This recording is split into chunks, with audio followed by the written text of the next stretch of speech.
Everyone wants to think that there is justice, at least in the universe, even if it can't be found here on planet Earth, yet.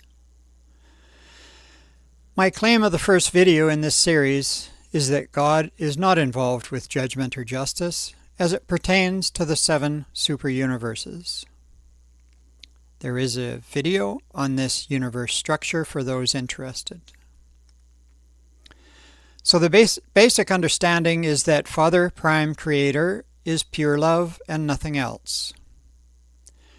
The Holy Spirit, however, is there to dig into ground level events and to assist us all in sorting them out. But that's another video. So this then begs the question of how justice may be served in an imperfect universe reality. Initially, it is best understood by these introductory points. Number 1, the superuniverses are all in processes that you are experiencing right now on planet Earth. The distinct move to being settled in light and life.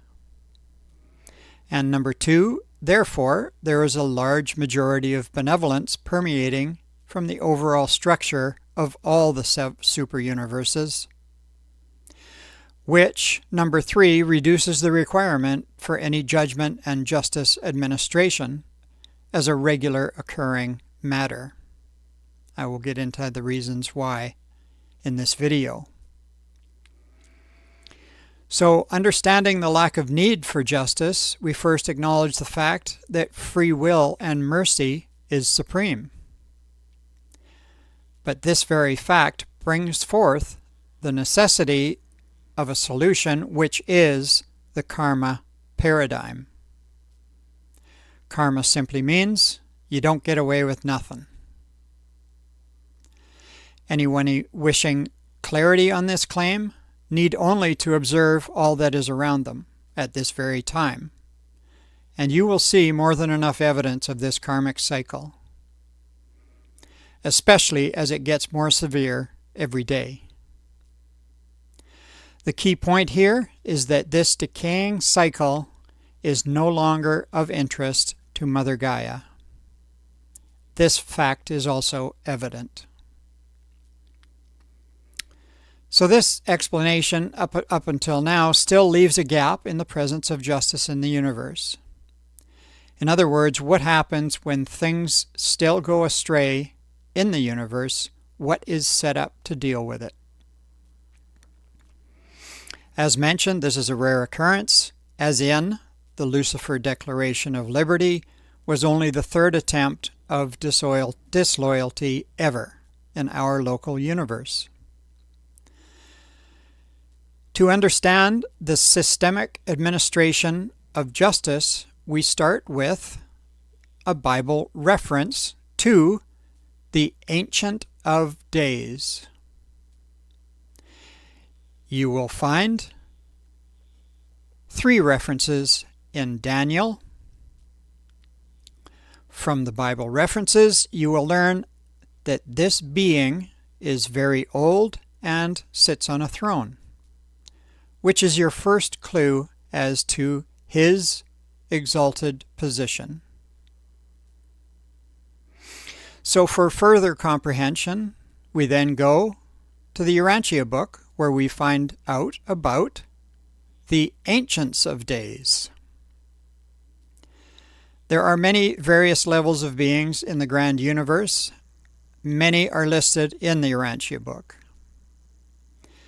The Ancients of Days are numbered in 3s, and they preside over each superuniverse as the heads of decision-making, which includes justice. This makes 21 total over the 7 superuniverses at any given time. So why 3, you may ask? Well, for that, we go back to the Bible again. 3 different references again, and find out that the truth comes out of the mouths of 2 or 3 witnesses. For a direct example of this, and how this applies in my case, My competent partner and myself have been digging into the truth for 45 years now. This has served us as we protected our family with our findings, as some of you know. This is the power of 2 or 3 witnesses. The requirement of 2 or 3 also tells us, quite simply, that any court system in the world where a single judge rules in a case is illegitimate. Practically speaking, the indicator for this truth is that one individual is more corruptible than when he is joined by a peer associate in deciding matters. And sticking with the realities of the court system set up today, what's known as the jury is also not always appropriate, even though it is sold as such. Those qualified to sit in judgment over another should be a panel of learned beings, as in the ancients of days, rather than someone who is, say, 25 years old, brought in off the street.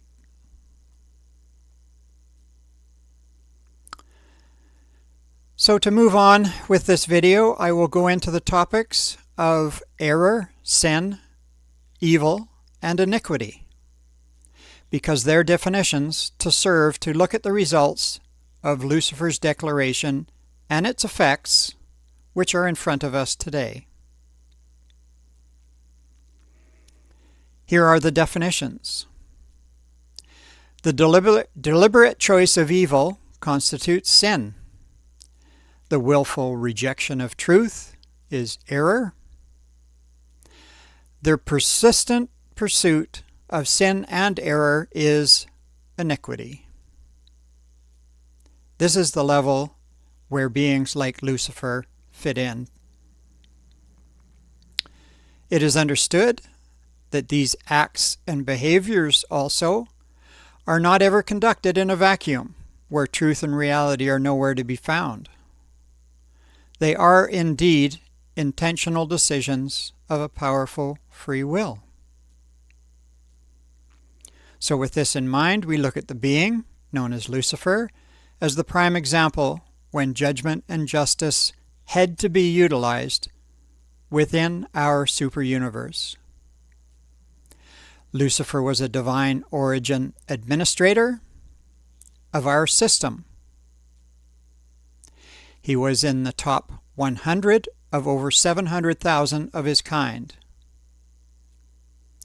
His willful decision to deny God's existence and go against the administration of our local universe was allowed for a period of approximately 200,000 years.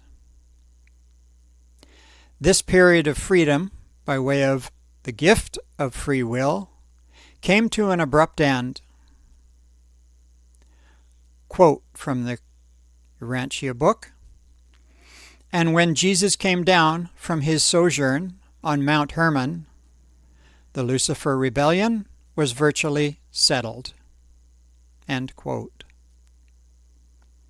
So even though the rebels have since been rendered impotent, as of 1934, when the Urantia book first came out, an executive decision has not been rendered on the matter.